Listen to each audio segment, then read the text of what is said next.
And ignition sequence start.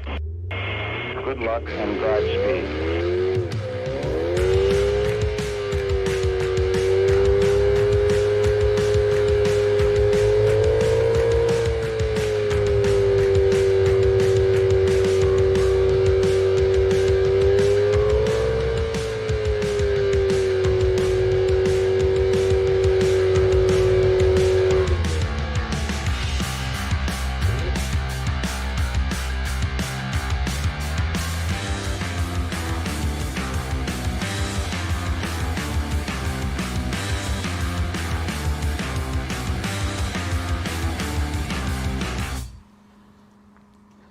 Hey everyone, Happy New Year and welcome to another edition of Griot's Garage YouTube Live. I am Nick. I'm Sam. I'm Stevie.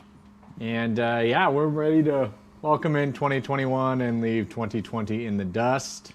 Yeah, buddy. Everybody loves a good burnout, so we figured we'd start with that. Start the year off right. Lighten up some brand new Michelin Pilot Sports with the freshly rebuilt supercharger on the Dynan S3 E39 M5. That was fun. It's approximate horsepower that thing's putting down. So 621 crank horsepower, and it's a couple guys that I've seen is about 565, 570 wheel horsepower. Nice. 550 to 565 has been on the forums that I've seen. So Plenty for a standing burnout. yeah, plenty to destroy your nice expensive tires with, right? Comes out of the marketing budget, right? These are fun afternoons we tend to have at Griot's Garage. So yeah, we're starting the year off right. Absolutely. Well, we hope you guys all had as good of a 2020 as you could have. We had a good one here at Griot's Garage. Thank you all for being a part of that and for continuing to support us as we do this. Weird year, but went really fast. Weird year is how I've been describing it. Not a bad year, just a weird year. Yeah, I mean, we were in our office pretty much every day, which is usually a bustling center of life and activity, and there are about 6 to 7 people here on average. Yeah. You know, and no car shows. That was probably my least favorite part, I think. Yeah. Never really, you know, there were times where I've almost, believe it or not, gotten sick of car shows. Like, I used to work in the store, and every weekend you're out there busting it. But man, I didn't realize how much I would miss car shows. Yeah, no, we had Avance, one of the local clubs here in the Seattle area that's expanding to different markets. It's kind of geared towards experiences and younger, kind of millennial to 45-year-old type of car enthusiasts that are really underrepresented. The guy, Adam, who started the club is kind of onto something for sure. And they did some poker runs and things like that, but no big congregations of car shows. So hopefully in 2021 we'll get to that at some point. Definitely, yeah. As the weather improves, I'd really like to know that we had car shows in our future. Yeah, for sure. We got a good 5 months to clear out the last bits of 2020 and get ready for car shows. Yeah, we're off to a hell of a start, right? Yes, sir. With that being said, though, if you are somewhere else in the country where car shows are happening, there is a good chance that our events team may be coming to you. So we will be publishing more about our event schedule as it gets formalized. Granted, it's very much a moving target here. We don't really know if a show is going to happen until it happens. And part of that is obviously changing restrictions in different states, but we will be going back on the road in some capacity this year. And I know that Barrett-Jackson, which usually happens about a couple weeks from now, has actually been bumped to March, and that will be happening because they behaved themselves so well in October. So there's definitely something to look forward to, and we will hopefully see more of you if you're in the Tacoma area later this year and around the country. Definitely. Yeah, hopefully restrictions or mandates, limits, whatever you want to call them, will start lifting here soon. I know I saw an email yesterday about Washington government getting ready to phase back into things being open again. So yeah, and again, I just can't express enough on behalf of everybody that works for Griot's Garage how appreciative we are for your patronage and for you guys continuing to support us. I know what we sell, if you're watching us here on YouTube, is potentially part of what's getting you through this time as it relates to a therapeutic process, spending time in a space that you can control in your garage. And we're happy to be a part of that, but we couldn't do it without you. All right, so just thank you very much for helping us do what we do. Yeah, and I don't know about you, but I know I've found a lot of refuge in my job over the last year, being able to come in here. So hopefully you guys have found the same in Griot's garage and getting out to your garage, using the products, turning off the outside world for moments in time. Yeah. Well, we got some comments coming in. Everybody, hello. It's good to see a few of you that we recognize. If this is your first time here, be sure to subscribe, hit the notification bell, throw us a like. We also encourage you to ask plenty of questions because we do give things away. You can follow us on Instagram at Griot's Garage and also follow us on Facebook. Those are great ways to keep in touch with new product launches and just see all the fun stuff we do, including that M5 burnout. I saw Mike Sadler, he's a guy that's joined us many times before, say the car must have stunk after that burnout. It did. I bailed out of the car afterwards. Yeah. I literally rolled out of the driver's seat once I knew the... Well, even, just a testament to how much rubber you roasted. I think even after you pulled it back in the garage, like I was leaving that night, like an hour after you pulled it in, you could still smell the rubber in there. Oh, it was roasting, man. I was tapping Redline a couple times. It's quite fun. Once it broke loose, and I always have trouble kind of breaking it loose the first time, really fully sending it with the burnout, and on brand new tires, I was a little shy, but and especially after having a bunch of parts repaired. Yeah. New stuff Well, done. hey, the supercharger works for sure. There's no question. It's functioning better. Thank you to Griot's Motors. No better way to shake down some fresh work. Yeah, my brother and Forrest and those guys down there they also started a business in 2020. What the hell are they thinking? Yeah, seriously. Yeah, they're off to a good start. Successfully, nonetheless. Yeah, They're pretty busy down there. I can't believe it. Matt, you're where are you, man? QC. All these labels have to be aligned. Get these labels straight. Hey, we'll probably be in Pittsburgh in July. Atlanta, we have been there before, but it's kind of hit or miss in the spring. And yes, we are wearing matching t-shirts. Tom Kirby coming back for House of Donuts. That's great. Keep guessing. I guess some people are noticing that there is something missing from the wall. And yeah, the topic du jour is protection, but we did want to just show you something from one of our customers who has submitted in the past. He participated in the last live, and we just want to reiterate how much we appreciate you guys tuning in, and just reiterate, if this is your first time here, asking a question, making us laugh with a great dad joke, no politics.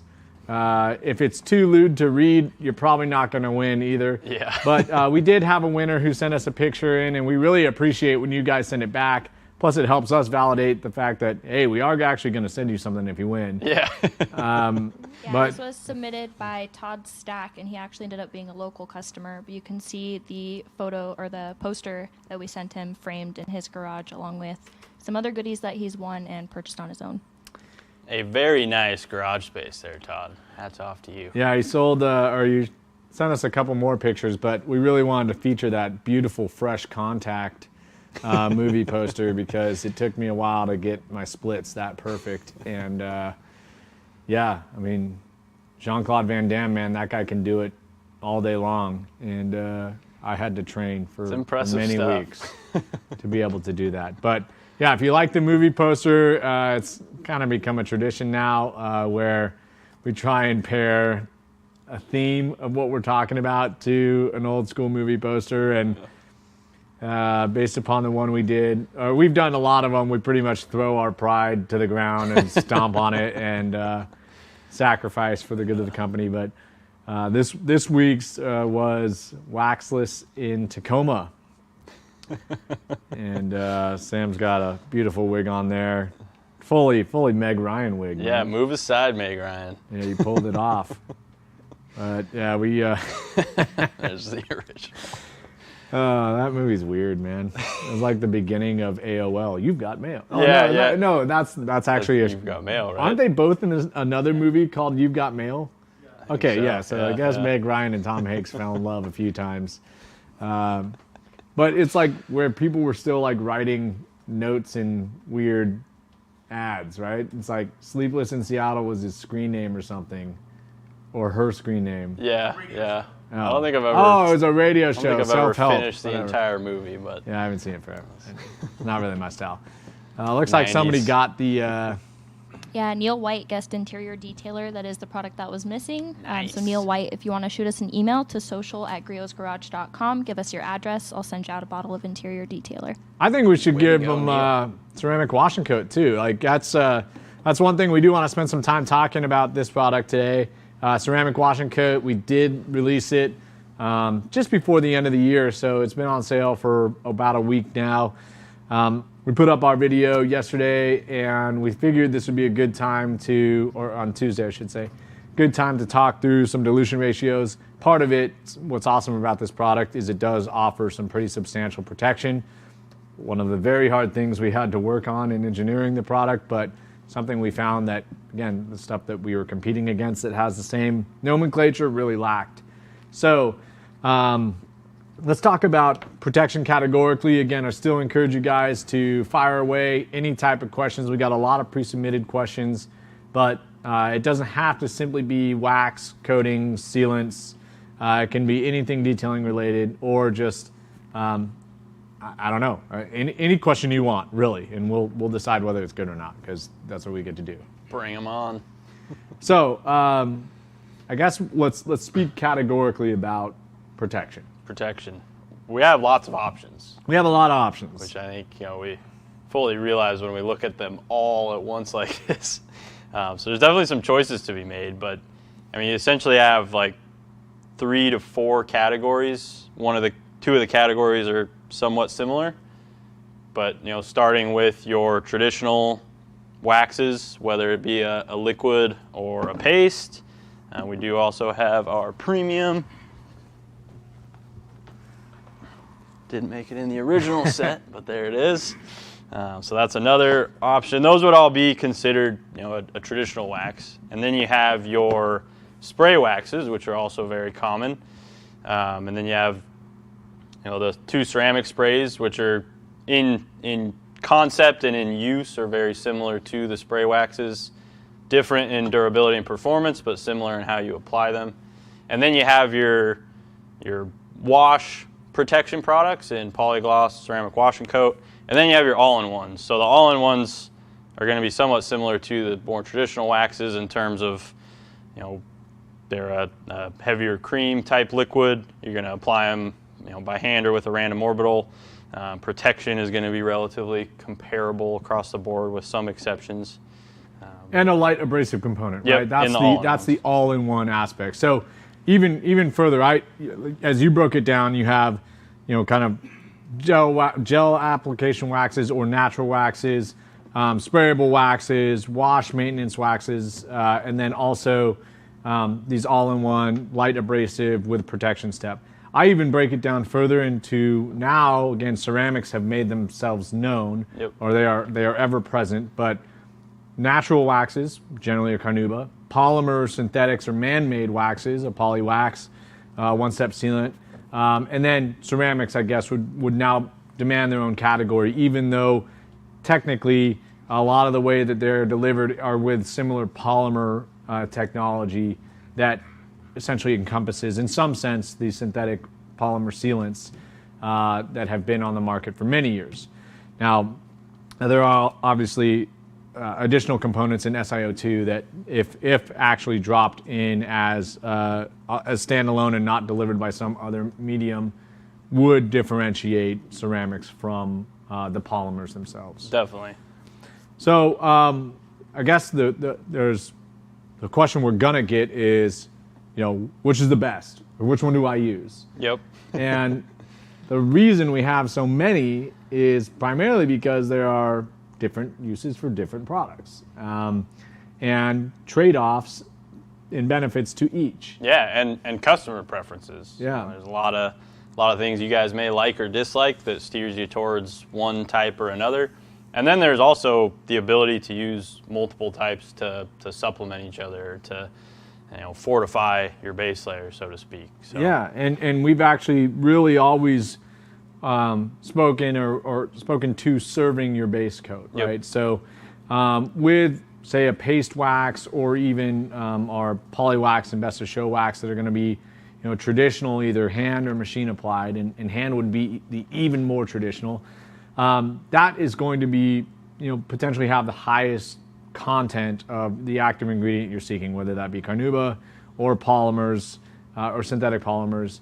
And so, if allowed to cure, they will be essentially your base layer.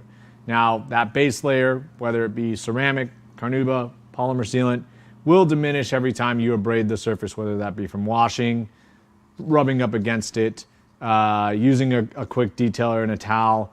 And that is where the idea of serving your base coat can really serve you.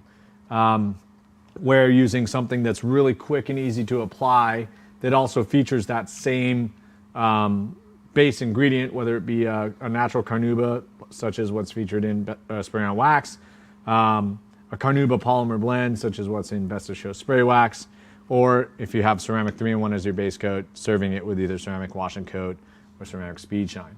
So you're essentially replenishing whatever diminished protection you may have, or whatever protection you may have diminished by abrading the surface via wash, normal wear and tear, detailing, rubbing, whatever it may be. Yeah, and a good rule of thumb speaking to that as well is you want ideally your most durable product down first, and then you're going to supplement that with other products like spray waxes and the wash additions on top of that. Yeah, and part of that, so we always get a lot of layering questions, Yes, right? definitely. And we could probably talk all night about layering, in particular, because there's many different ways to skin that cat. And quite frankly, I'm not going to stand here and tell you what is the right way for you. But I do know one thing, and that is the first product that you lay down after a fresh correction, after decontamination, should there be no protection on the car after that decontamination, will be the product that is most likely to bond to the paint surface. So if you have a product that is a natural product that isn't as durable as an inorganic polymer that's featured in a ceramic product, or synthetic polymer that's featured in, say, one-step sealant or poly wax, and then you put something on top of it, well, that is the lifespan of whatever you put on top of it is going to be limited by the lifespan of the initial bond. Yep. So if you're layering a ceramic product on top of our carnauba product and wondering why it doesn't last as long as the ceramic is supposed to last, the answer is, well, the ceramic is actually just adhered to your base coat. Yeah, whatever's on the base, once that lets go, anything on top of it's going right with it. So Yeah. definitely important to keep that in mind. You don't want to waste your time applying something that's just going to wear off because it's less durable underneath. So you want to talk about just general application of, say, a natural carnauba wax versus polymers and why you would choose one or the other? Yeah, definitely. That's a great place to start, and oftentimes one of our more common questions. Normally, there's some preference-based decisions here, and there's also some use-based decisions. What is the car being used for? What color is it? How much time do you want to spend on that car? Is it a car show vehicle or a garage queen, or is it your wife's daily driver? Not that your wife doesn't deserve good protection. Yeah. Or 4 wax jobs a year. Yeah, just different time investments. People like to do different things. So we'll start out with carnauba. You have Best of Show wax is carnauba based. The Best Show paste and premium carnauba are also going to be carnauba based products. Now that being said, all of these do have some polymers mixed in with them to aid in application qualities, durability, and so on. But your carnauba is going to be your primary ingredient here. Normally a carnauba-based product is going to be ideal for appearance enhancement, really. That's normally always its strength. So Best of Show wax is maximum color depth and clarity. That's really the slogan for all Best of Show products. If you're looking for the absolute top tier when it comes to color depth, clarity, you're going to want to look to Best of Show. But they may sacrifice a little bit in durability and overall longevity. That's where you have your sealants or your synthetics, like our poly wax, our one-step sealant. Finishing sealant is a little bit of a hybrid. This one does have some natural waxes in it as well, which we'll get to. But your synthetics are normally going to be better in the durability standpoint. but they may sacrifice a little bit on the appearance side. So really you want to determine what your goals are, what you're using the vehicle for, and that'll help you make the proper decision. Like for example, I have a silver Lexus GX 470. Best to Show really isn't going to enhance silver any more than this would. It's not a dark color, so you're not going to get a ton of depth out of it. I just want it to look good, and I want it to stay protected. I take it off-road. I don't wash it a ton. It's probably like once, maybe twice a month wash, especially during the winter months. So I normally would use something like polywax on a vehicle like that. I'm going to get a little more life out of it. I know I don't have to maintain it quite as much, and I'm really not going to benefit a whole lot from the appearance side. So I'm going to go ahead with the stronger durability there. Anything? Yeah, and then obviously the other aspect is our ceramic 3-in-1 wax, where again you have a sprayable product that offers great standalone durability and extreme ease of use. Again, we get questions a lot about which is more durable between polywax and ceramic 3-in-1 wax, and honestly it's very, very close. I think the biggest difference you're going to see is application, how you apply it, your preference in applying it, and then also water behavior. Yeah, hydrophobicity. So the ceramic 3-in-1 wax will provide that water beading that you're seeking out of a ceramic product. Now, we can debate the merit of beading. It's a great indicator of protection on the surface, right? If at the bare minimum.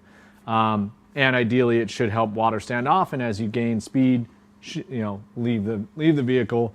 Whereas again, synthetics tend to sheet or push water off, not bead them quite as well. We've had a lot of questions coming in, so we're going to jump into some questions. We did get, in particular, our ceramic line. Let's be very clear about this, and we've never stated this. These are not going to be equivalent to a professionally installed high solvent or high solids ceramic coating that may be warranted with anywhere from a 2 to 7 year durability claim. I would suggest that ceramic 3-in-1 wax on its own for the price is going to knock your socks off and give you great protection and durability and comparable performance to that. It's not the same. So we want to be very clear about that. We are not claiming that. We never have. But they are wonderful products to use, and they do contain SiO2 and ceramic-based inorganic polymers that really do enhance their durability. I was going to say, and they're just so easy to apply that it doesn't make the durability of a higher solids coating obsolete. But when you think about the fact that ceramic 3-in-1, you're just spraying it on, wiping it off. I mean, you're going to have no problem doing that a couple times a year. You have a lot of margin for error with these products, whereas those products really do need to be installed on perfectly corrected surfaces, so you've got a lot of time built into that process. And then likewise, there is kind of a finicky nature to that application where you truly do have to apply them diligently in very kind of clean spaces. So these aren't high solid and high solvent. They're not things you can really do in your driveway reliably with changing conditions that may affect how fast that solvent fumes off, and you can create highs and lows and things that you may have to chase. You're not going to get that with these products. So really, ease of use is one of their biggest benefits. And to your point, it really does. I mean, the advent of this technology and such easy to use applications, it's not going to make that aspect of detailing go away, because those guys have tons of skill. And those products do what we say, or they say they're going to do. Still have huge benefits. But an average correction in ceramic coating application could cost you $2,000. Exactly. This is going to cost you $20. Yep. All right, and a little bit of your time. And that's the other point. You can do it yourself, which is a great aspect of it. Now, we did have some questions. In particular, while we're just on the ceramics, we'll get back to protection categorically and all the particular products and their benefits. All these products are great for use in terms of maintaining the hydrophobic qualities of those high solids professionally installed ceramic coatings. So somebody asked, are they compatible with a ceramic coating that I had a professional detailer install? The answer is yes. And what we have found is that in those professionally installed coatings, one of the base characteristics is going to be UV protection. That's one of the things that those coatings do really well. Initially, they also have great hydrophobic qualities. One of the things that dies off over time is that hydrophobic quality. Yeah, and definitely. that's how detailers can kind of keep you on the hook by doing maintenance washes where they'll apply a topper to essentially refresh that water beading, that indicator that the coating is still there, even though it's clearly going to be there for many years. Yeah. That abrasion, that normal wear and tear, definitely breaks down that top layer that really is the high peaks and tension points that create the tight water beads that you're seeking. Yep. So these are great to supplement that. Yeah, and even if it has a 9-year warranty, like Nick said, doesn't mean it's going to look as good as day one for the duration of that 9 years. Yeah. Just like your clear coat, you got to maintain it to keep it looking good and performing where it was when it was new. Yeah. So, and as it relates to our line of ceramics, we have essentially designed them to serve each other, right? So, you have a product that every time you touch your car, you can replenish some of that hydrophobic effect. So, in our positioning, our ceramic 3-in-1 wax is going to be the most substantial, the best base layer that we have. And again, as we mentioned, that's going to stick around for quite some time, but the first thing you're going to notice dropping off is that hydrophobic nature. Yep. Now, if you were to maintain it by washing it, you could use a product like polygloss to replenish protection. However, the nature of the polygloss is going to be slightly different than the nature of our ceramic wash and coat. Yep. Your water's going to behave differently on it, and you're adding a different type of protection, so you'll see a different behavior. That is where ceramic wash and coat comes in for your maintenance washes to replenish some of that hydrophobicity. Now, light cleaning in between washes, once again, you're abrading that surface with a towel, you're pulling dust, light dirt, pollen, bird droppings, you're pulling off a little bit of that top layer of any ceramic product. Now when you detail with ceramic speed shine, you're leaving a little bit more behind, slick surface, kind of just, again, popping it back up. I don't know if there's any like comparable cosmetic analogy, but yeah, maybe for my hair, it's like re-spraying hairspray in it after I've flopped it around for too long. There you go. I don't know. I think it's also important to mention the ceramic 3-in-1 is going to maintain a higher level of hydrophobicity for longer than, say, Best of Show or Polywax. And then, you're same with your ceramic speed shine, your ceramic wash and coat. You're going to see a better hydrophobic reaction from those than you would, say, your Best of Show spray wax, your polygloss, your wash and wax. I do want to say, along with that hydrophobicity also comes those self-cleaning capabilities. We did have a question from Facebook from, I believe it's Louis. If it's Lewis, I'm sorry, A. Morris. He said, do you have a wax that's more repellent to dust that adheres to your car as you drive, especially on dark cars? You can see the dust. He hates using a microfiber towel, etc. I can speak to that personally because I spent a whole weekend detailing half of my car to really get it perfect, and ceramic the half that I had detailed and put rinseless wash and wax on the other side that I had not got to yet, just until I could get to it the next weekend. I drove 200 miles that week, and when I went to wash it, the side that had just rinseless wash and wax, which it was a fresh coat, ended up picking up a lot of dirt along the side, whereas the side with ceramic 3-in-1 had little to no. It was really impressive, the difference. Yeah, I remember when you pulled that in, it was pretty shocking. It was almost like, I mean, if I would have guessed, I would have probably accused you of like cleaning half right there and not the other half. It was that big of a difference. So. Yeah, I mean, the ceramics are incredible. I mean, again, the speed shine, I think, is my favorite one in terms of surface slickness. And you see this kind of concept a lot in the higher solids coatings as well, a base coat and a top coat. Yep. That's essentially how these two can serve each other. That ceramic speed shine, again, just goes on top, leaves the surface fat and paint. slick. And it's a super nice feeling. But yes, I mean, towels just slide off it. It's really great. Luis, I can't remember what his last name was, but he was up a little bit. He was asking, what's my favorite wax for my yellow Camaro? Actually, Best of Show spray wax is my favorite. That's what's on the car right now. And I guess I had early on when we were launching this product, I didn't get to use it as much as I would have liked. And so I started applying it to pretty much every car I could justify.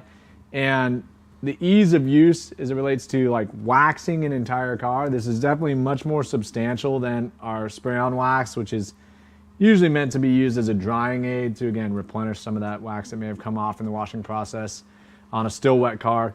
This is something that you can apply to a decontaminated car, which is what I had done with my Camaro. My Camaro does not see a lot of bad weather. I'm usually driving it from spring to summer and taking it to car shows. And so I'll clay the car and literally just mist that over the surface.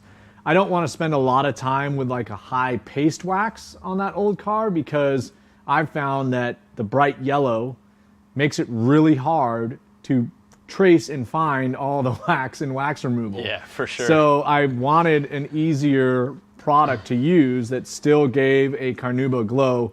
And that's really what I found with that particular product. Good substantial protection, nice water beading. In fact, it's one of the pictures that's on the background of my phone is the beads that were on my Camaro after I was forced to park it outside one night. So it's a great product. Again, it's not going to be as durable as the ceramic 3-in-1 wax, but again, Carnauba and polymer based, quite durable, but really glow, nice warm glow. And on my old muscle car with a bright color, it's a great product for that. Absolutely. Good on everything. That's really, that comment that you made about traditional products sometimes being difficult to wipe off because you can't see them. Yeah. I'm definitely running into that too. Whites, silvers, any light color really does make it a little harder. I think another cool benefit of the sprays and the wash, the protection infused washes that we haven't mentioned yet is you're going to get protection on areas that you wouldn't normally apply a traditional wax to, your trim, grills, wheels and tires. Really the entire car, wherever you're spraying it, you're getting protection. So yeah, another Tom really Kirby did ask if this is taking the place of Brilliant Finish Rinseless in as far as offerings. I do want to just emphasize you do need to rinse ceramic wash and coat off the surface. It is not a rinseless product. Oh yeah, you definitely do not want to let this dry. We should talk about wash and coat because again, we did have some confusion about that. Yeah. You mentioned like our wash products that have protection infused with them.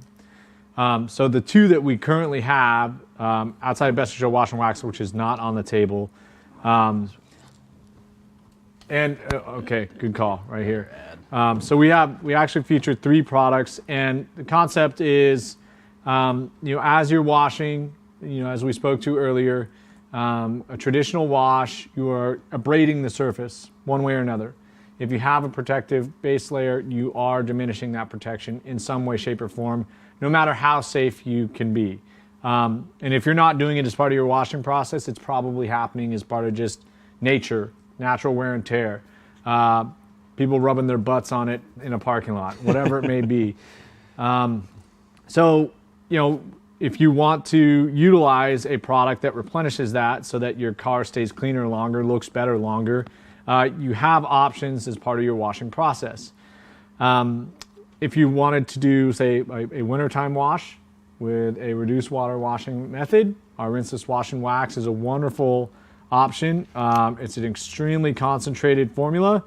You only need 2 ounces for 5 gallons of water to make a wash mix, and the wax serves 2 purposes. One, to protect the car and leave behind some protection, but also to create slickness.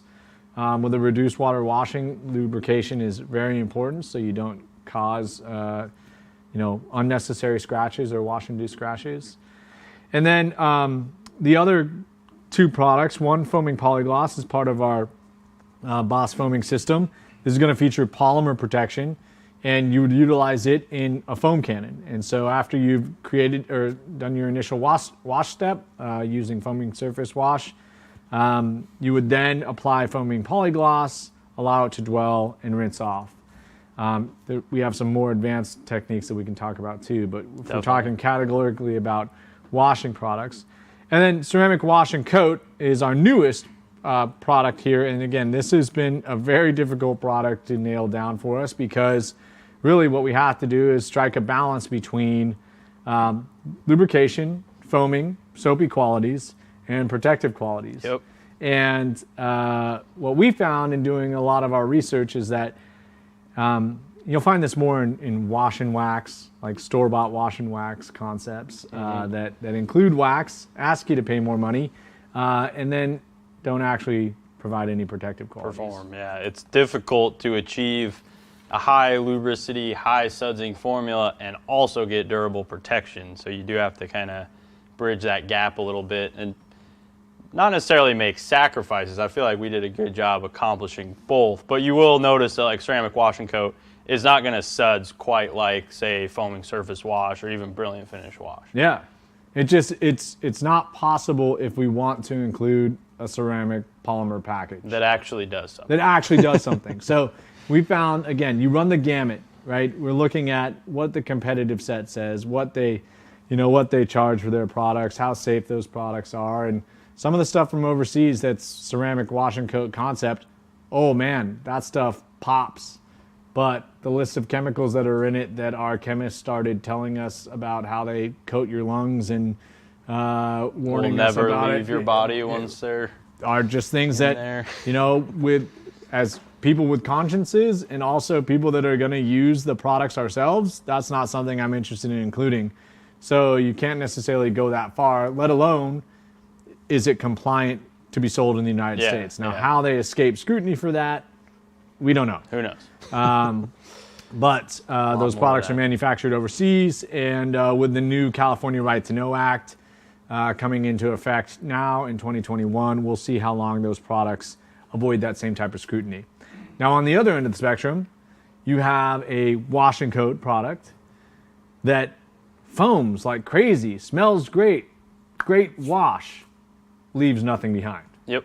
So essentially, you've paid about twice as much as you should for a car wash that absolutely does nothing to enhance the protection that you're seeking in a maintenance product that you wash every time to support your base coat. Yeah, and if you're spending the extra money for something that has ceramic in it, you want that ceramic performance. Yeah. So it's pretty critical to ensure that you're getting what you pay for when it comes to the products you're putting on your car. Yeah, and I think it was, we did over 70 formula iterations for ceramic wash and coats. It was very frustrating. Yeah, I think we're all kind of driven to our brink at points. I know that I was. I know that I walked in after and caught Stevie at about 2:30 after doing it, and I didn't know. Luckily, there were no bridges nearby, and we were able to chat about it.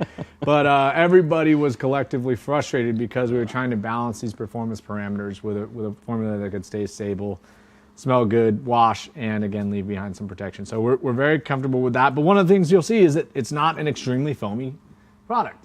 But one of the best things about this product is the variety of tools you can use it in. Yeah, super versatile, and it really works regardless of which tool you use it with. We did a lot of testing to ensure that it had the versatility to use it in a foaming sprayer that you just have to attach to your hose, in a foam cannon that all of you guys have grown to love so much, or in a traditional bucket method. So you can really, no matter what your favorite way to wash is, you can use wash and coat, no problem. Yeah, and we when we launched the YouTube video, we relayed in that brief video the dilution or the amount needed for specific processes.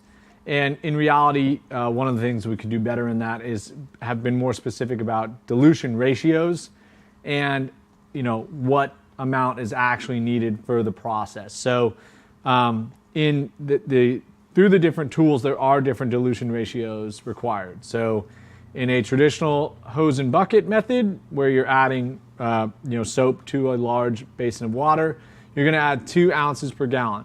Now, we've had people say, well, if I wash with 4 gallons, so you're asking me to put 8 ounces of wash in there. I only get 6 washes out of a bottle. That would be true if you needed 4 gallons of wash, and quite frankly, you could definitely wash with that much. I typically find that I'm washing in a bucket with about 2 to 3 gallons at most. Definitely. And primarily that's because I'm doing an initial soaking step with either a high pressure rinse, or I'm washing frequently enough that I just need a light washing process, or using the foam cannon and foaming surface wash as a preliminary step to remove the majority of the above surface contaminants So I need a very little amount of a product like this as my secondary step. Yeah, and I know a lot of you guys use the 2-bucket method too, which is another reason that you don't need 5 gallons of water in your wash bucket. If you're using a 2-bucket method, 2 to 3 gallons of wash solution, 2 to 3 gallons of rinse water or more, fill it all the way up. That's going to be plenty to do the vast majority of most vehicles.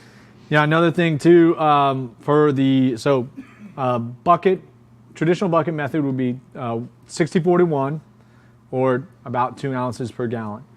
In a foam cannon, again, a cannon is a tool that you hook up to a pressure washer. We have to clarify this because there are some of you that get foaming sprayer and foaming cannon confused. Cannon being something you hook onto a pressure washer lance, you would need 8-to-1. So in a foam cannon that has about a 32-ounce capacity, to fill it to the top, you would be using 4 ounces. Now, we've found that a full reservoir in our foam cannon will go around a car twice. Yep.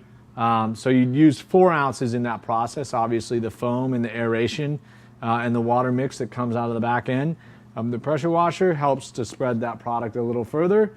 And if you got around the car twice, that could mean 2 things.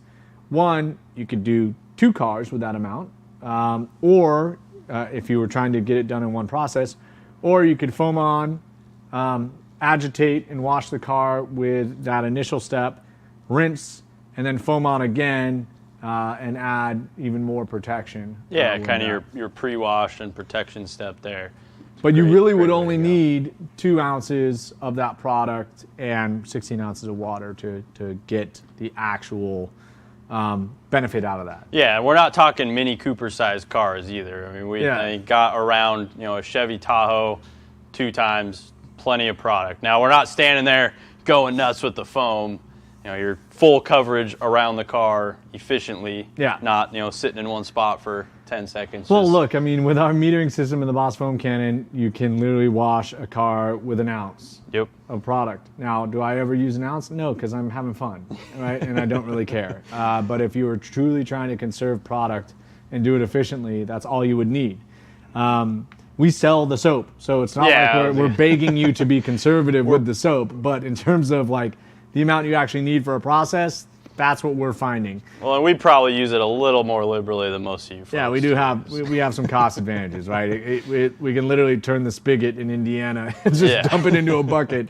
And then the other tool is the foaming sprayer. Now, the foaming sprayer has the highest dilution, or I should say the most inefficient dilution ratio, primarily because it does very little aeration and is a lot wetter mix. So you will add 6 ounces to that reservoir, and I've found that you're going to go through that a little faster. But if you don't have a pressure washer, you have a garden hose and a foaming sprayer, you can get the benefit of ceramic wash and coat in a kind of pre-soaking methodology and leave behind great protection. So a lot of versatility there. Just because we recommended that you fill those things up does not mean you need that much to do the actual process. The important thing to note, and they're stated on the back of the label, is the dilution ratios. So just keep those in mind. Don't overmix them because it is a reactive ceramic polymer in here. And definitely do it in cool conditions and follow the instructions. Yeah, no direct sunlight. You don't want it drying on the car, as really with any wash product, but specifically that one. Yep. And then I know we've had some customers say, well, man, that's a lot. You guys are requiring a lot more product than your competition. And when really you survey the entire competition of these types of ceramic infused wash products, we're pretty much right in the middle. There are some that require less, but we'll let you guys be the judge on the performance of those formulas. And then there's some that require more. Same deal. Definitely urge you to put them up against the wash and coat. We think you'll be pretty happy with what you see. And I'll just give you a little insight from an industry perspective. Wash products are not necessarily they're not inexpensive to create. No. They are not our highest margin good by any means. So that price, I think, is remarkably fair given how expensive it is to bottle this stuff. So, and it does actually work, which I think is the thing we can hang our hat on at the end of the day. Definitely. If you use this product, you're going to like it and you're going to be impressed with its results. What I found too is because it is a film forming polymer protection in that the silane technology that we've incorporated into it, it actually gets more durable over time if you allow it to cure before exposing it to weather. So Richard, he drove the 70 Series Land Cruiser from Indiana, 2,200 miles back to Washington. We washed it with wash and coat in Indiana, and when we got it back to Tacoma to wash it again, it was fantastic, right? It just performed excellently. Almost looked better than it did when you washed it in Indy. Yeah, it was awesome, hydrophobic water explosion off the surface. So we were pretty stoked with that. Hey, we got to give something away. Do we have any good questions coming in? We've been talking a lot. Shoot. I think we should give something to Cindy Nero. She's been asking a lot of great questions. She did mention that she purchased Speed Shine at Pep Boys. She also mentioned she purchased a competitor's wash, and it was a little streaky. She was wondering if we had any washes that wouldn't streak. And then she just recently asked if the wash and coat will help water spotting. Okay, great. I think she said it's also her first time. Too, all right. Well, Cindy, welcome. We're stoked to have you here, and thank you for your questions. Thank you for supporting us and our business partner, Pep Boys. So, is that what she said she got it? Mm-hmm. Okay, great. Yeah. So Pep Boys will have ceramic wash and coat, but I think we're going to send you some of the wash and coat beforehand. That sounds like a great thing to do, and maybe some wash tools to help you get going with that. Maybe let's give her a PFM drying towel. That'll blow your mind. Oh, yeah. And that'll make sure you have no streaking. I was gonna say, if you're getting streaking, it maybe from the water, not the wash, and the PFM will take care of that. Yeah, I don't know where you're located, Cindy, but that is one great point. You know, if you are seeing streaks, regardless of what soap you use, you might want to check your water, see how hard it is. It's common, not necessarily a complete misconception, but a common, somewhat misconception that soap causes spots and streaks when more so it's typically hard water. Yeah, and she was asking about water spots in particular. So, again, to Sam's point, your water spots are generally formed not because of the soap that you've rinsed off, but the water that's left on the surface and is drying. Now, we have a couple solutions for that we sell. The water deionizer tank, essentially it utilizes a resin, pushes water through it, pulls out dissolved solids from the water, softens the water up to a point where you can essentially allow it to dry on the paint spot-free. Still don't recommend that because if you're dealing it with any temperature or anything like that, that could just accelerate the drying, and you may not pull all of your solids out, especially as that resin's life diminishes. Yeah, and depending where your water starts out of the tap. I mean, we're lucky to have pretty low TDS right out of the tap here in Tacoma. It's right between like 50 and 60, depending on what tap you're pulling it out of. But some parts of the country, I mean, I know conversely in Indiana, you're up in the like 500 TDS range. So yeah, different range of efficacy of that deionizer depending on where you start. But great way to help solve the problem there for sure. And an easy thing to test for, you can buy our easy to use digital TDS meter, or go to your local hardware store or spa store and pick up a set of TDS strips and test your water. It's kind of a fun little experiment, and can have other benefits too. I mean, if you're drinking tap water out of your house and you have a crazy high TDS, maybe another problem you can solve there. So. Yeah, if a magnet sticks to your arm, you probably have some lead issues in your water. Let's see. We did have a couple questions coming in. Does it flash to the surface like polygloss? Ken V asked. I presume you're asking about ceramic wash and coat. You will see it react with the surface. Yeah. Without a doubt. As it's dwelling. In fact, on some dark glass, we were seeing it. I mean, it's actually spectacular. As you foam it on, you can see it react immediately. It almost like panels out, or like, I don't know how you gets like zebra stripes. Almost. Jellyfish effect. The dwell and the drag we call either zebra or jellyfish, but there is an initial reaction as it hits the car. Yeah, it starts hits a wet car. It almost looks like scales of a lizard, but then that quickly dissipates, and then the soap, as it drags down, starts to create those peaks that we call jellyfish, and you can essentially see it bonding. You'll see that happening in the video if you rewatch it. It essentially looks like, again, the water has found a point, and the soap just breaks off the side of it. So Yeah, there's a nice up close shot in the video that shows what we're talking about there. yeah. All right. Yeah, so Cindy's in California. So yeah, I don't know where you are in California, but obviously with some of the drought conditions that you all have had, you're getting some water from different places, and it could typically be higher TDS, a little harder water. I know that I went down there, it was in Pleasanton a couple of years ago when it was like peak drought, and I took a shower and the water smelled so awful. Yeah. And I was just like, I don't know how far this water came from, but I want to go back to Washington. Yeah, well, I know I don't always have a whole lot of peace of mind at what hotels are doing to clean their water too. Yeah. Before we forget, Cindy, email social@griotsgarage.com your address, and I'll send those goodies to you. Yeah. Okay. We got a couple of questions. Are all the coatings safe to use on PO? I think he's probably saying PPF. Yeah. Yeah, our products would 100% be safe on PPF. Yeah, there he corrected himself there at the bottom. Are they safe on sketchy dating websites? Sketchy dating websites. Plenty of fish, POF? POF, plenty of fish. Oh, yeah, I don't know. I haven't been hanging around on Plenty of Fish for a while. I won't make any digs at Stevie right now. Whoa. All right. You want to know about sketchy dating websites. Let's see. We got a lot of other. Okay, Lead Dog. Lead Dog. I met you last year at Amelia. Hopefully I can get a hall pass to go down to Amelia this March. I'd really like to do that, since once again our European trade show got canceled 2 years running now. So that's awful. Don't ask me why, but I've been dying to check out Florida. Never been. Yeah, I mean, Florida seems pretty cool these days. You can do whatever the hell you want. So Lead Dog asks, what do you recommend for single stage paint surfaces, Carnauba or ceramic? Does it make a difference? Thanks.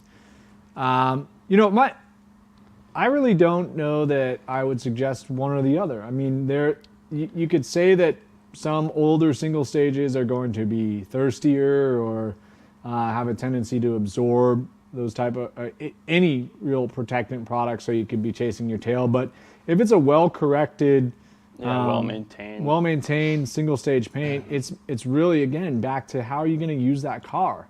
I think one of the best benefits of ceramic products in particular, again, as I mentioned earlier, is their resilience to UV, which helps save off oxidation, in particular in a single-stage application.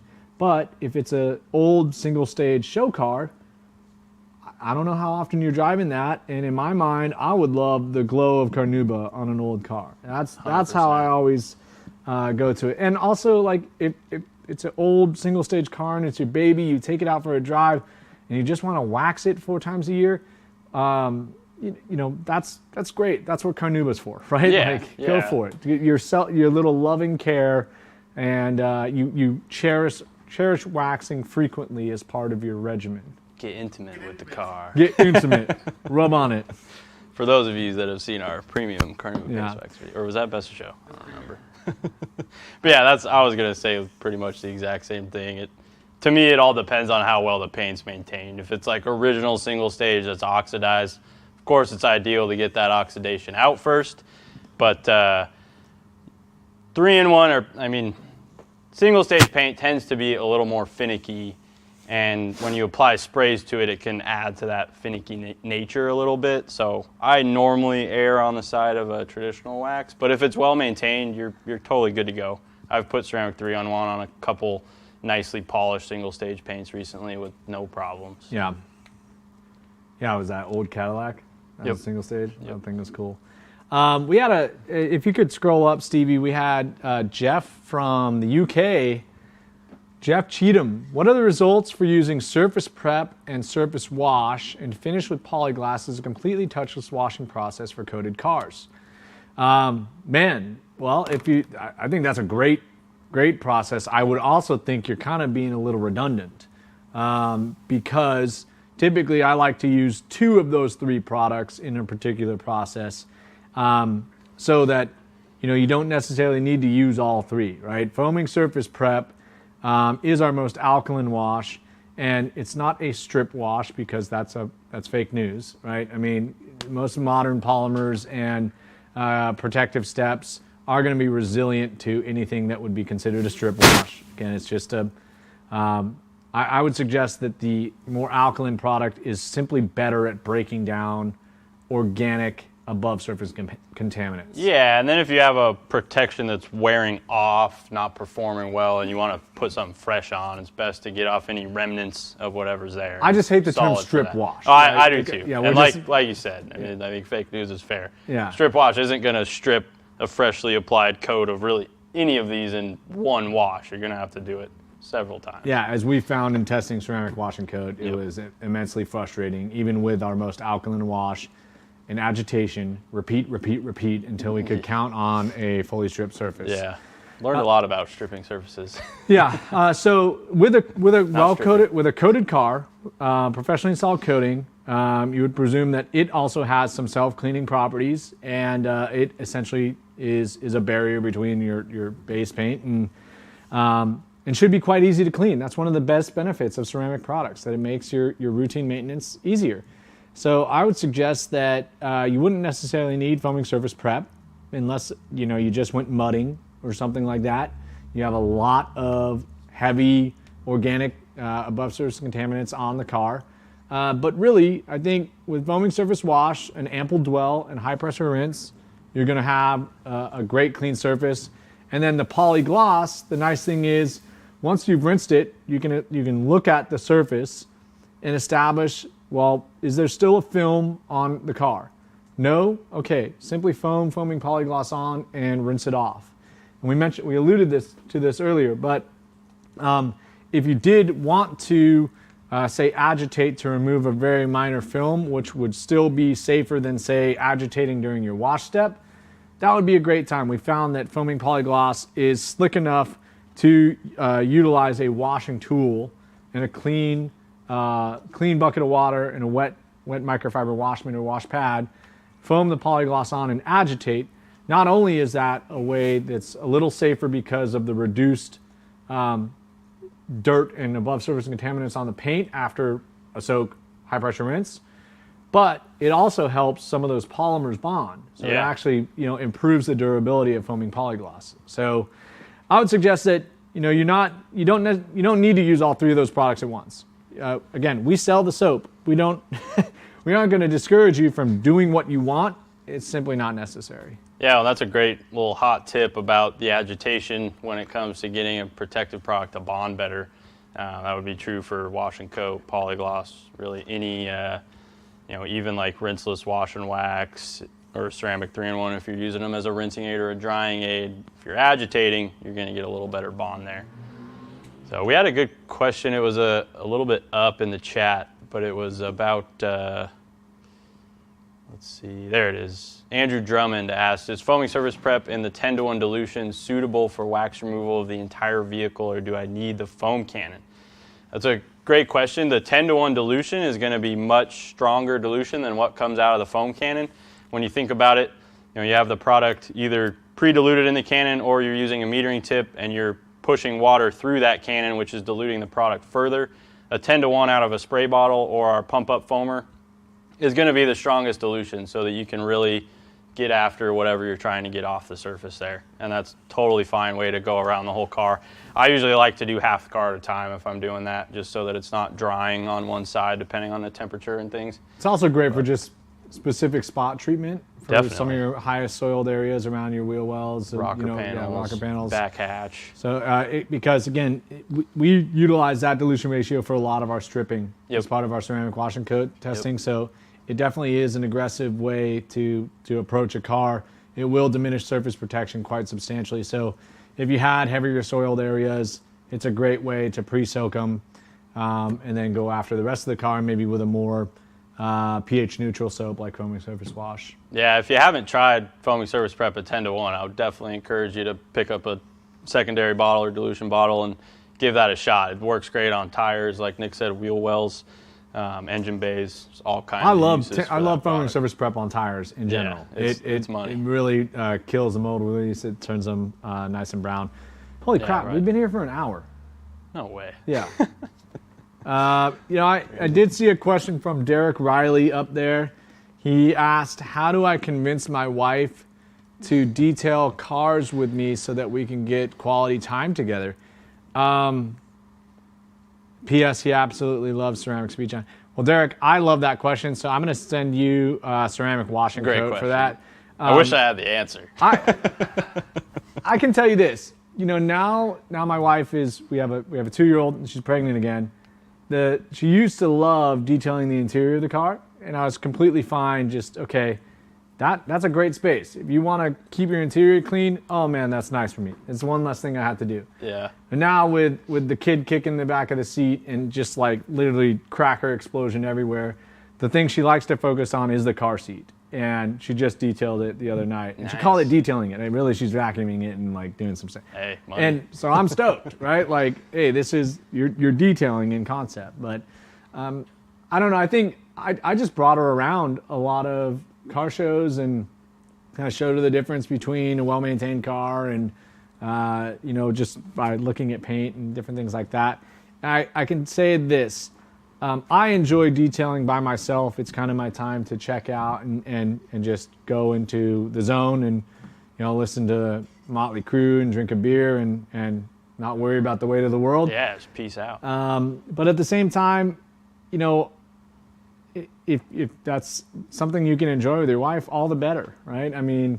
Well, a great way to spend quality time with any family member. I mean, I know detailing, wash the car is one of my favorite things to do with the kids. Yeah. And yeah, why not your That's wife? how I got indoctrinated. My Yep. dad, I was around my dad washing the cars. He gave me more and more responsibility, you know, from the wheels up. And then we finally started, you know, being able to wash. But yeah, I love I don't like washing my car with my dog because he just wants to get in the way of the hose. But, you know, I also used to be another way for, you know, just washing the car with my wife. She'd be my rinse girl. Right, I'd go up on the ladder and wash the roof of the car, and she'd just rinse, and that actually saves a lot of time. But There you go. I think the difference is once you learn the amount of time that goes into detailing, maybe they'll take a little bit better care, and so reduce the amount of effort you need to do to clean their car. Well, and just involving them, right? I mean, that's a good way to get anybody stoked about something. I know my wife may not detail her car a whole lot because she's on mom duty, homeschools, all that stuff. So I can't really expect her to do that. But she did help me with some product testing last night at home. That was pretty fun. Yeah, I mean, a lot of our interior products work great in the home. Yeah, I was going to say, So- I think we've already gone through like a couple cans of our new carpet cleaner with the puppy and everything. Yeah, so. puppy, 3 kids. I mean, yeah, you got all sorts of stains. So, Yeah. but yeah, they're wonderful products that can be utilized around the home as well. I know Jeff, our product developer in Minnesota. Jeff and Beth, if you're watching, Beth, we hope you feel better soon. Has used ceramic 3-in-1 wax on his kitchen sinks, on his toilets. So he'll coat anything with it. Yeah. And then, you know, our surface disinfectant product is great for your high touch points, you know, your doorknobs, just high traffic areas. I like that toilet idea. A little self-cleaning action involved there. Coating the toilet. Well, my 6-year-old son's still working on the AIM, so Yeah. tend to be quite a few cleanups these right. days. We did have a Facebook question from Justin England. He asked, is ceramic washing coat safe to contact canvas convertible tops? And it absolutely is. We actually included that in the testing that we did. As always, you know, make sure that there's no leaks. If there are, avoid spraying those areas, especially if you're using a pressure washer. Avoid kind of focusing on those areas, but it's perfectly safe on canvas and vinyl tops. Yep, just like Stevie said, make sure she's not leaky. Yeah, and also just make sure it doesn't dry, right? That's the biggest thing with any of these polymer products. I mean, granted, any soap in general, if you let it dry in the car, you're doing something wrong. We've had people press us like, well, if it's pH neutral, you should be able to spray it on and leave it and let it dry. It's like, okay, butthead. If you really want to do that, then yeah, I mean, hopefully what you're finding is that you have a small spot where water collected and the soap dried and you can clean that. But if you're just foaming your car and walking away expecting nothing to go wrong, you literally should start bashing your head into a wall right now. Well, just the reality that like the soap may not etch the hell out of the paint or something like that, but you're still going to leave soap residue behind. Yeah. Just like when your dishes don't get rinsed off all the way coming out of the dishwasher or something like that. And you're going to get water spots. I mean, you really a wash isn't going to prevent water spots by itself unless you have other precautions in place in your water system. Yeah, I mean, keyboard warriors are very, very brave, right? So very courageous. I'd say folks. that stands also for rinseless products. I remember when I was in customer service, I had people being like, "Well, it's rinseless. Like I didn't have to rinse it off. I just left it on there, and now it etched." Wipe that doesn't it mean off. you just leave it on the surface. Unfortunately, there's no magic products out there yet. We like to think some of ours are close, but We're working on it. Okay, we've got a We're still couple more working questions on from Facebook, so let's get to those. Brett Tignor asks, how many times through the power washer should surface prep cleanser or surface prep be applied to help remove waxes? Again, there's no magic bullet there. If the wax is at the end of its life, you could find that your single surface prep with a proper 10-minute dwell, an agitation and rinse, it's gone, right? I mean, however, if you're literally doing what we were trying to do, which is testing developmental samples of ceramic wash and coat on surfaces of the car, and then trying to do the balancing act of, wow, that was overreactive, way too much protection, and we're chasing it, versus, okay, we're trying to establish a middle ground.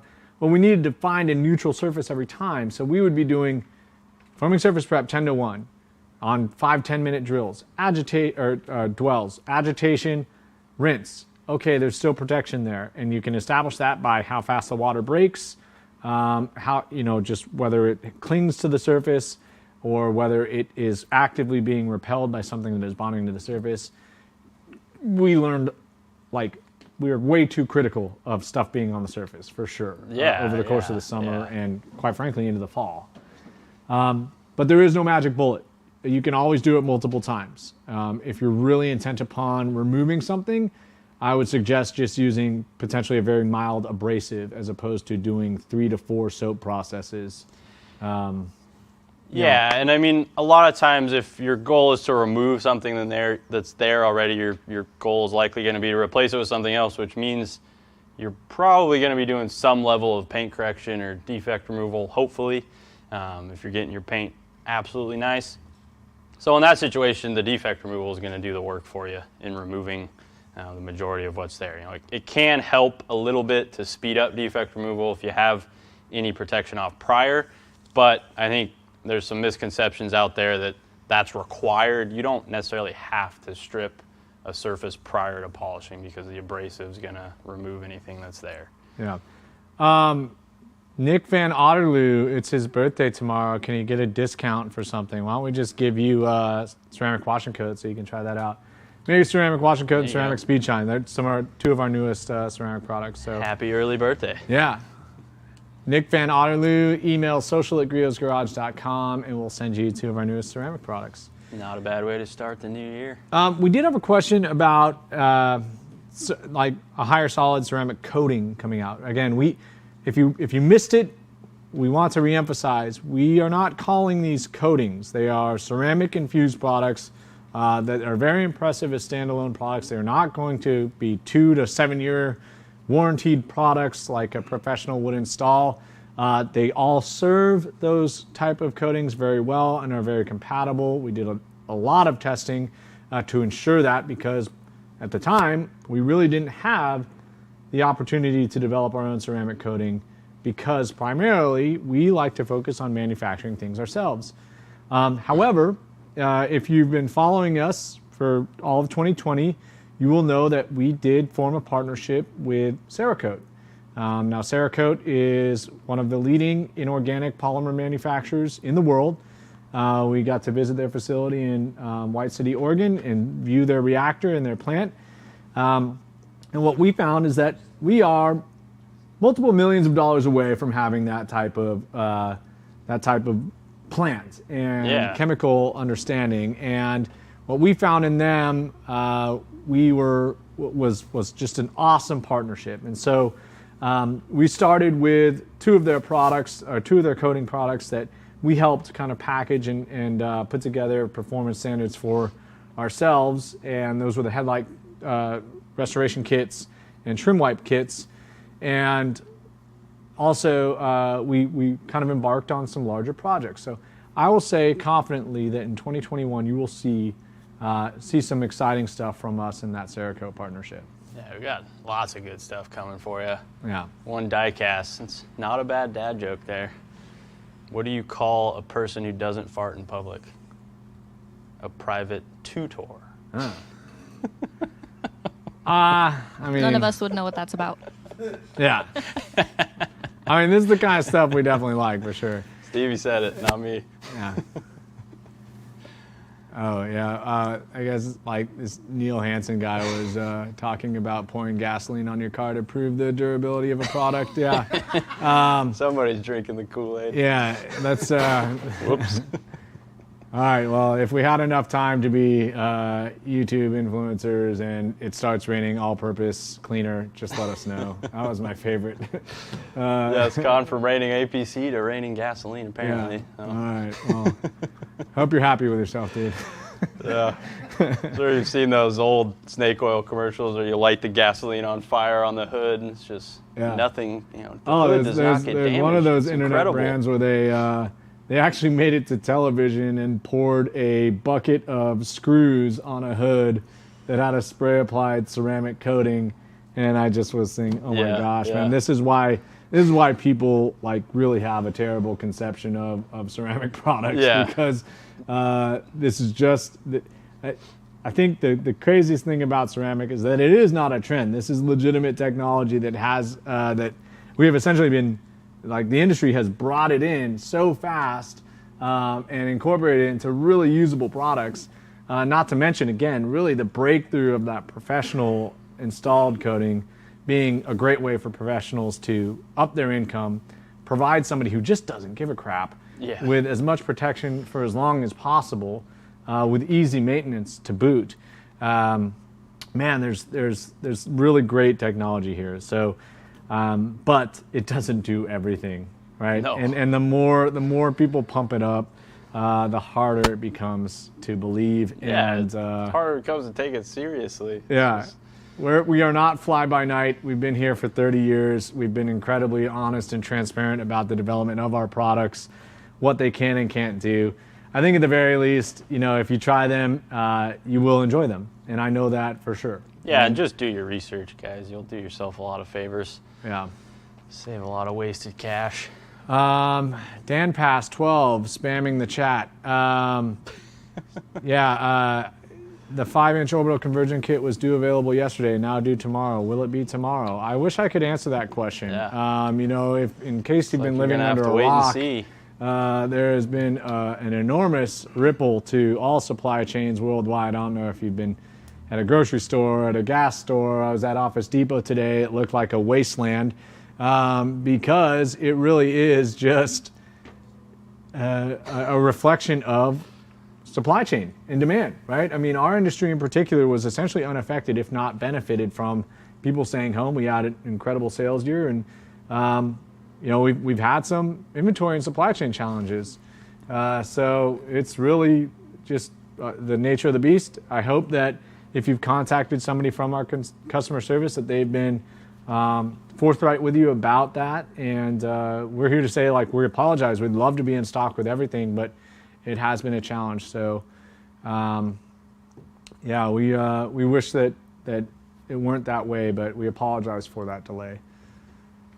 So, hopefully that answers your question. Some comedy going on in the chat right now. You guys are funny.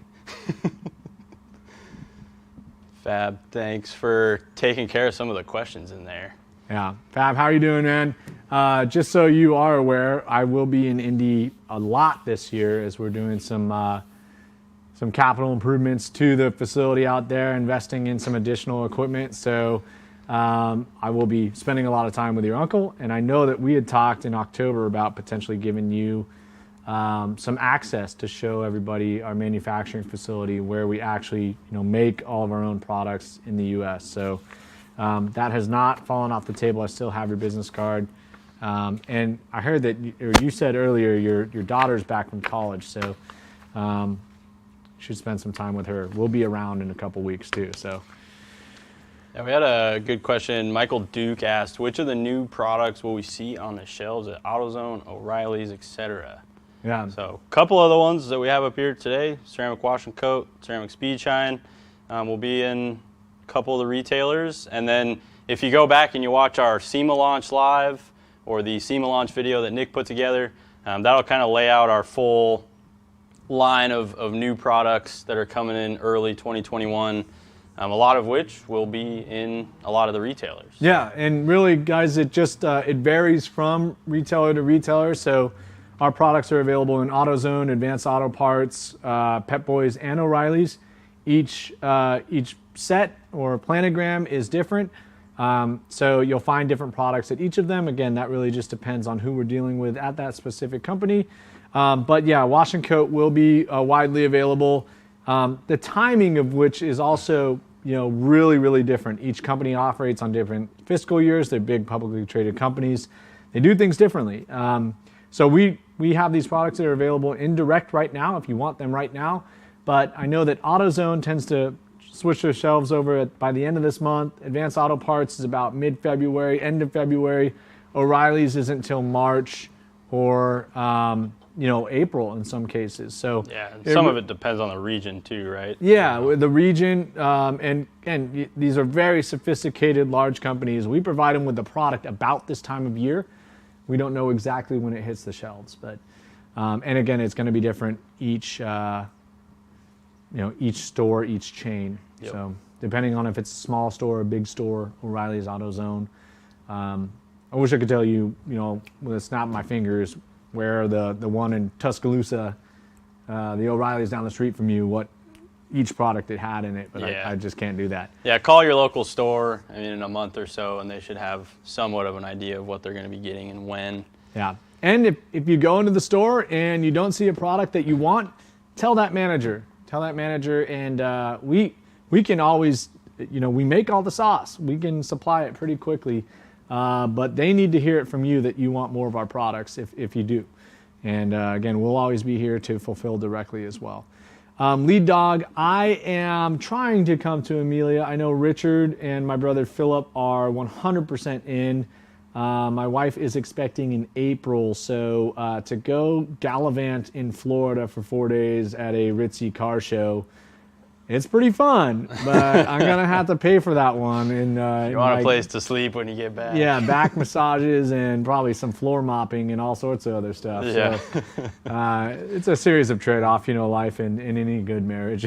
So try and be as kind and considerate to my wife. I get to hang around cars quite a bit. Happy wife, happy life. But Amelia Island is a great one. It is a really good show. So I'm looking forward to it. As strange as it may be with COVID protocols on a open air golf course car show.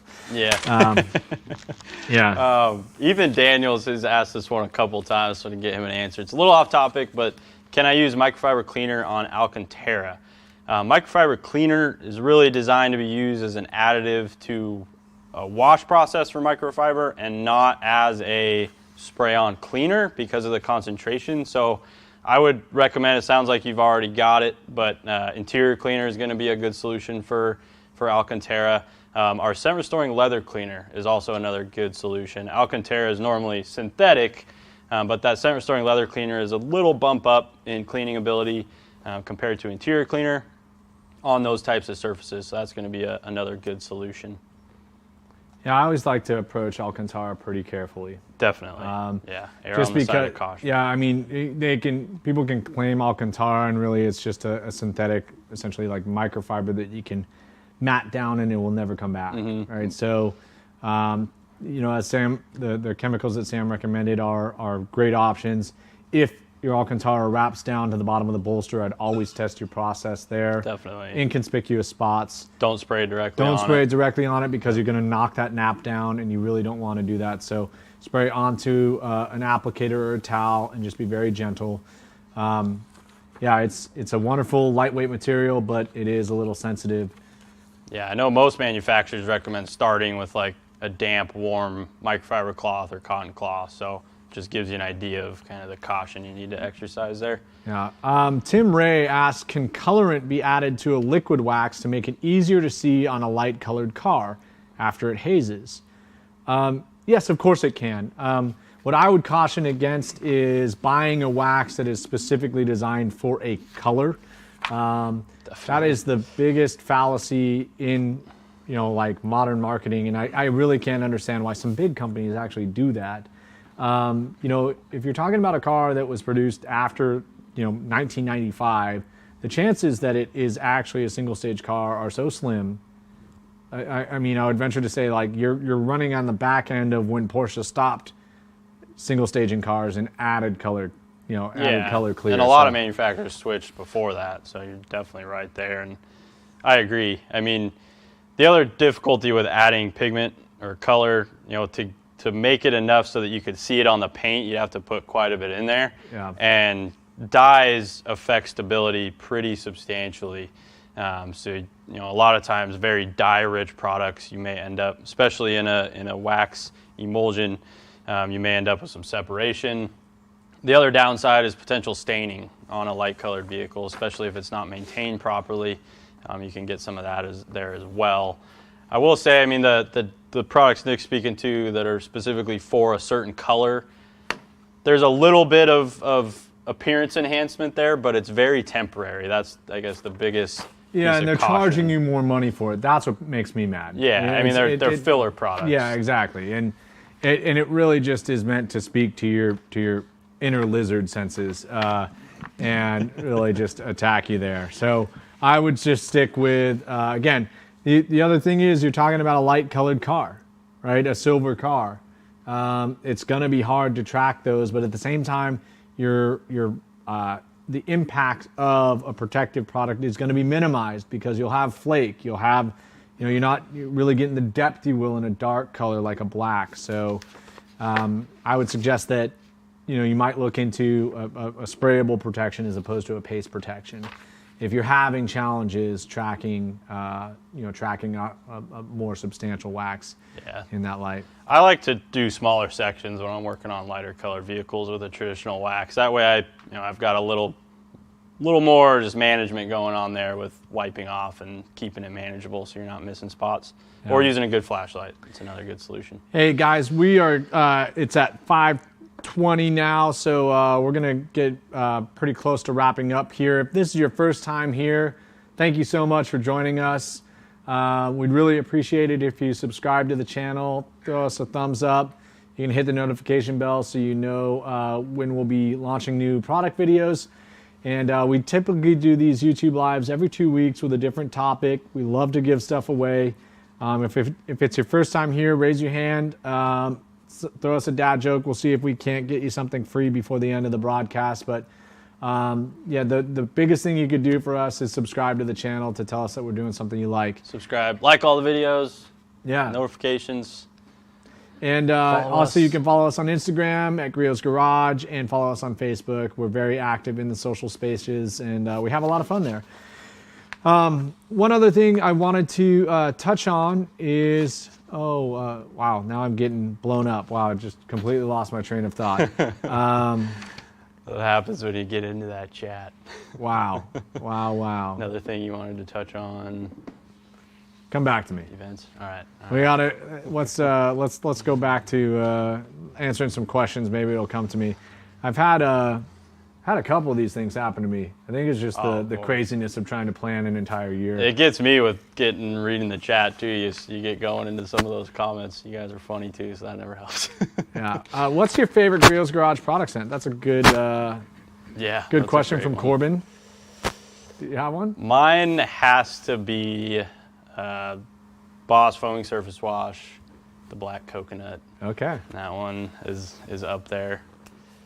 Yeah, it's tied to a memory, so. All right, man. Not a weird memory. I like undercarriage spray. I like the just solventy kind of chemical nature of that. I maybe there's something wrong with me, but I also like the smell of gasoline. So that one kind of just hits me right in the feels. Smell. One diecast. He's coming in hot with some jokes. What do you call a male Karen? Ken. That's pretty weak. Not sure why that's supposed to be funny. Yeah, neither am I. All right, HM. Okay, maybe you can answer which is better. I'm not sure. Where did he have a previous question? Let's see what else we got. I don't know. Please go into detail about the iron remover, when and how to use it best, and what does it do to the surface of the paint? Great question, James. Let's tackle that right away. So iron and fallout remover, I presume, is what you're referencing. The concept is chemical decontamination, right? So we did a YouTube live completely about, or entirely about, decontamination. And the concept here is twofold. One, if you can minimize your mechanical work by utilizing a chemical to break down some of the contaminants that are embedded in your paint, you should get a more thorough decontamination out of that. And likewise, you're going to reduce your actual effort. One of the great things about our iron and fallout remover, it can be pushed through our foam cannon, so it really spreads the product well and has the same effect, which is that its active ingredient will react with ferrous metals and particles that are iron particles that have buried themselves in your paint, much like some other organic contaminants will. The purpose of utilizing it is to remove those prior to a mechanical step. So as we went, if you back it up, you've got chemical and mechanical decontamination. Now, mechanical decontamination usually involves a product like our surface prep tool or surface prep products. So whether that be brilliant finish synthetic clay, fine or fast surface prep mitts, the surface prep pad that can go on a machine, those will essentially pull or absorb, if you're using a traditional paint cleaning clay, embedded surface contaminants. Now a chemical will actually break those down so that you can rinse them away. Now if you do a chemical decontamination step prior to a mechanical decontamination step, what you're avoiding is two things. One, you avoid excessive abrasion of the surface with a decontamination tool. And secondly, if you're utilizing a traditional clay bar, you minimize the amount of contaminants that are actually absorbed into that clay bar. And you just present a safer surface because an iron or metal particle can do some damage if dragged around 100%. the surface. So my suggestion would be if you live in an industrial area and you start to notice, say, it's really easy to see on lighter colored vehicles, like a browning or an oxidation, that may be an indicator that iron or fallout is present. And you should utilize that product first to minimize and remove those products chemically. And then you would follow with a mechanical contamination. So a very thorough decontamination prior to, say, a substantial correction process is really the best time to use it. Also works great as a wheel cleaner. However, it's a lot more concentrated, a lot more expensive than, say, our heavy-duty wheel cleaner. Okay, you're laughing. Sorry, man. I keep distracting you. But Joseph Roundtree deserves a giveaway for sure. Okay. What is that? It's a dad joke. On Monday, we started Diarrhea Awareness Week. Runs until Friday. All right. Okay, Joseph, you got us. That one's good. I couldn't keep a straight face. Okay, Joseph, I think we better send Joseph Ceramic Speed Shine and Ceramic Wash and Coat, just our two new ceramic products that we're very proud of. We're having fun with them. So, Mildly Joseph, inappropriate, but email us at social@griotsgarage.com, and yes, poop jokes fly. Yes. Those are not political, and we are just taller children. Yeah. I think when you have kids, you have a different kind of appreciation for poop jokes. I don't know. I hope those are never not funny to me. Yeah, for sure. Like, bury me if they are. Yeah. Back to iron fallout remover, one thing I was thinking about as you were talking through that is not only efficiency, which you already mentioned, but you're getting into hard to reach spots that you can't normally get a clay bar or a surface prep mitt or pad into too. Good call. So, emblems, really kind of like tough to reach areas will benefit from that. Trim seams. A lot of those areas, the stuff tends to really build up too. Yeah. So another big benefit.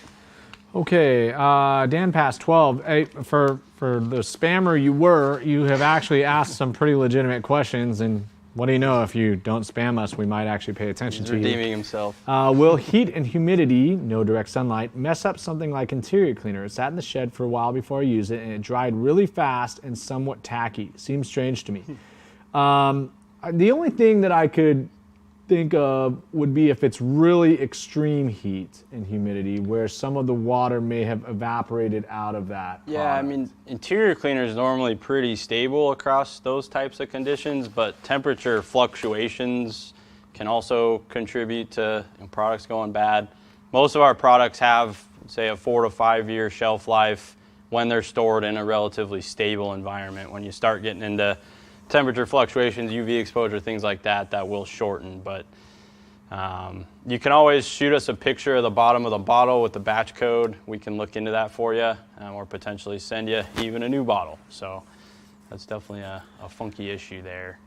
You do want to sometimes be cautious. Certain types of interior materials may get tacky from aggressive cleaning to soft touch materials and things like that. So do be sure it's not that you're feeling or seeing there. Which of the team is better at identifying products by scent alone?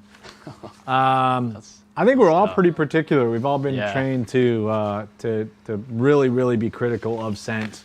Yeah. You know, what's too little, what's too much. In fact, one of our scent vendors got angry at us because he thought we were being too particular about scent level, and said, "Okay, well then we won't buy any fragrance from you. Put more in it." Well, we Give take us our more. scent seriously, Yeah. and you got to get past Richard, the corner office over there. I'd say he probably has the keenest nose. He's got the best nose Yeah. of anybody I know, and I think part of it is just he's got extreme bias towards certain scents, and so we kind of know the boundaries, I guess. Yeah, But for sure. At the same time, I've been around him in, like, especially like park a car, he'll be like, "Oh, okay, yeah, you were burning out like 5 minutes ago down the street, and I can smell clutch, brakes, and shame." Awesome. All right, whatever guys- happened. What? Do you guys get Scott Dayhoff's joke? What do you get when you cross an elephant with a rhinoceros? Elephino? Elephino. Nice. That's a good one. I haven't Okay, heard that one honestly, before. that slowed me down a little bit. I was reading it like, what is an Elefino? I don't get it. Ron Shoop, my dad told me this one. 2 flies were arguing on a toilet seat until one of them got pissed off. Nice. Oh, man, that's a good one. All right, we're really going down a wormhole. Yeah. Oh, man. Fab's got one too. I like that one. That is a good one. My son came home from school and said to me, "Dad, I was a boy trapped in a girl's body once." I said, "What?"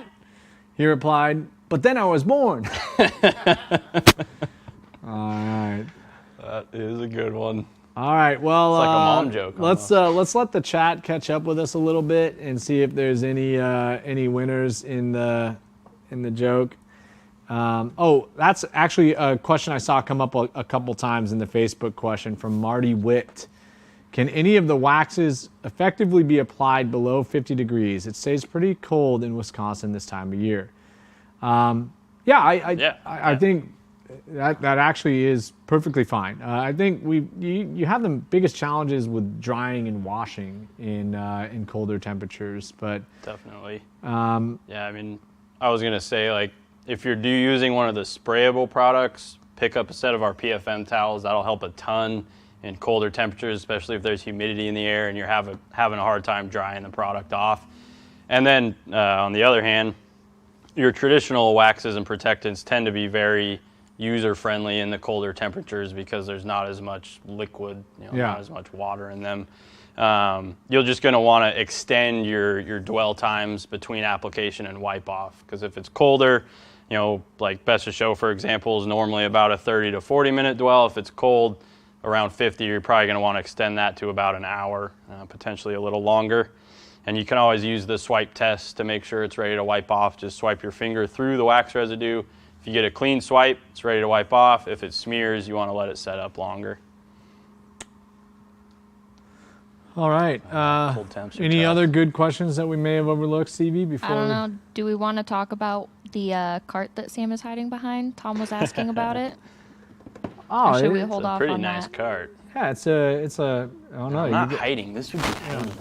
No, we brought it out here for a reason. This is an USAG tool cart that we are exploring some some options with. So if you guys like it, let us know. We do a lot of business with USAG. They are our kind of exclusive tool line. USAG being Utensilaria Società Anonima Gemonio. This wonderful Italian tool manufacturer, extremely high quality products, not inexpensive, but lifetime products.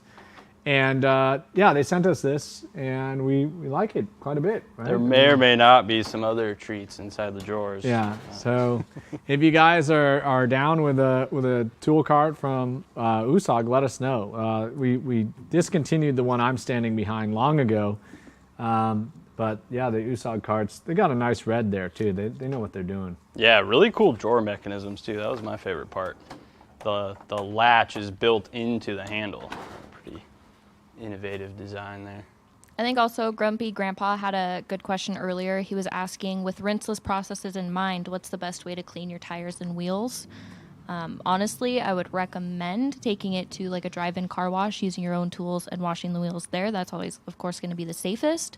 However, if you are maintaining them pretty dang regularly, I'd say you could probably get away with like rinseless wash and wax or spray on car wash, just making sure that you keep those towels specifically for wheels and don't put them back on the paint.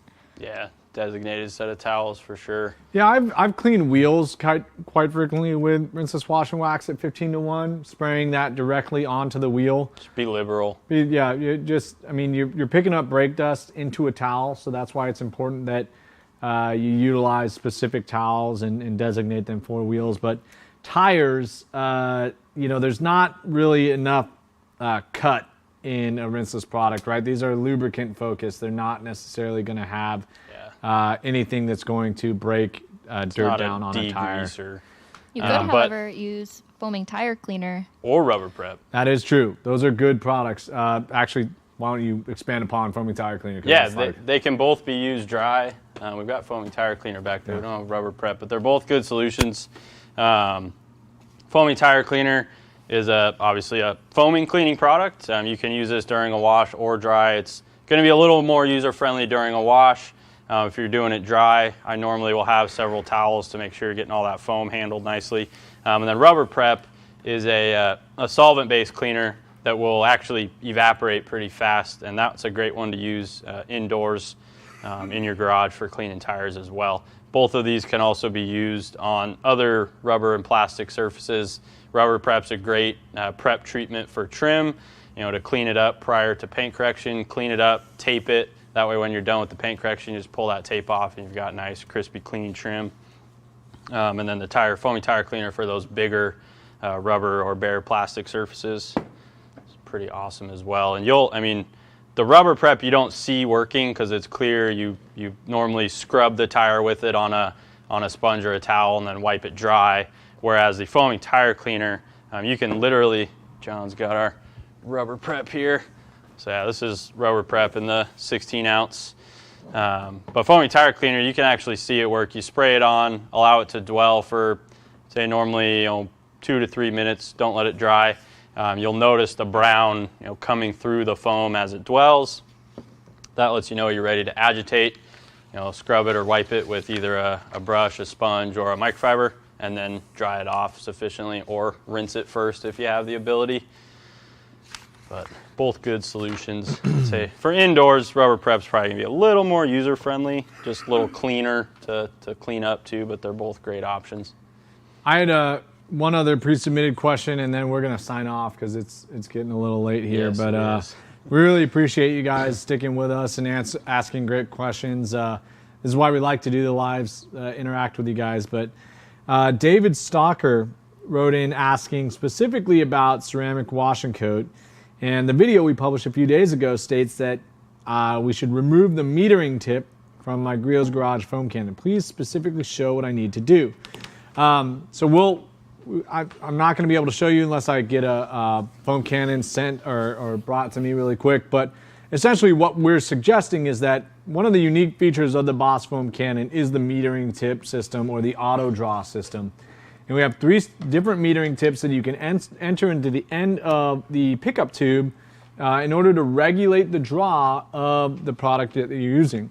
So here is the Boss foam cannon without reservoir, and the Boss foaming liquids, foaming surface prep, foaming surface wash, and foaming polygloss all actually are able to be screwed onto the cannon, and depending on the PSI and GPM output of your pressure washer, whether that be a gas pressure washer in a certain PSI range, an electric pressure washer in a certain PSI range, or the I don't give a flying, all I want is foam. Foam. You can choose the metering tip you want to regulate draw of the product, and it properly mixes it so that you don't have to mix up a reservoir, spill your product, and get all messy. It's wonderful, wonderful, unique part of the system. Now, a ceramic wash and coat. Again, we didn't design it to be used through only one tool.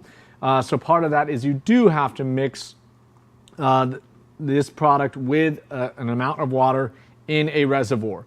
When you do that, you have essentially created the correct dilution ratio, thus making the metering tip irrelevant. So in order to remove that, find your pickup tube, your pickup ball right here, and pull the metering tip out. And I pulled the ball out, but this thing is quite wedged in there. But that's essentially what you do, is you would remove this metering tip from the pickup ball. Wow, I cannot get that thing out of there. That's embarrassing. Might have been strong-armed in there. You got a pair of pliers over here? So you pull that metering tip out and just simply allow your premix to draw. There you go. Out of it. Okay, here we go. We're doing some. Right there. Boom. There is your metering tip. And if you bought a Boss foam cannon, you should have had 3 of those. If you read your manual, which you probably didn't, because nobody does, we do provide handy-dandy videos that suggest that.